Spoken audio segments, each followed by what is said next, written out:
Bonjour, j'ai le temps d'un vol stationnaire de Colibri pour vous parler de data et de performance éco-responsable.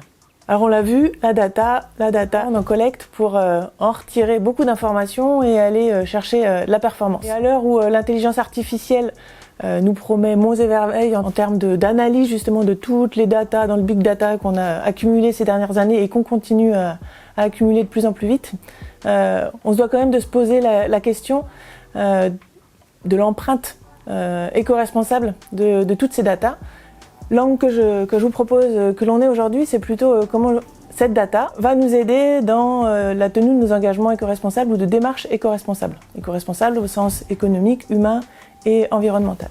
Dans chacune de nos organisations aujourd'hui, on prend des engagements. Pour éclairer ces engagements et pour les mener à bien, on a besoin d'y voir clair et de rendre factuelles nos actions.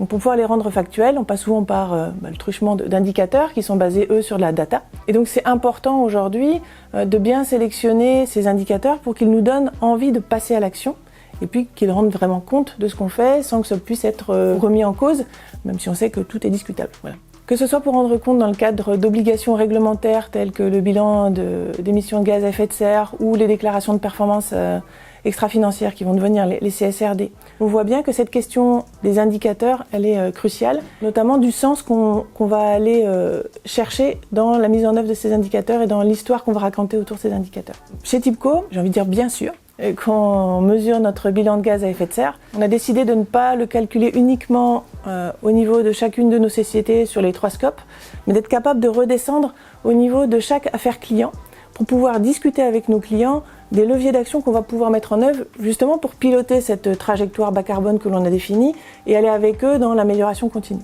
Donc ça, c'est un axe fort. Un autre axe important, pour nous, c'est à travers notamment l'indice de qualité éco-responsable.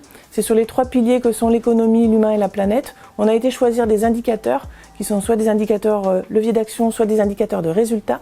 Là encore, pour pouvoir travailler avec nos clients sur la mise en œuvre de plans d'action qui nous permettent en toute transparence, de nous améliorer. Mais tout ça, c'est de la data qu'on cumule, qu'on analyse, etc. Donc bien sûr que, en termes de performance éco-responsable, au-delà du fait de passer à l'action et d'avoir les moyens de passer à l'action, il faut toujours qu'on se pose la question, la rétroaction de qu'est-ce qui a de l'usage, qu'est-ce qui a de l'intérêt, et donc quelle data on va aller collecter sans en accumuler des tonnes ou sans garder des tonnes d'historique pour rester en ligne avec l'enjeu éco-responsable de maîtriser le cycle de vie de la data.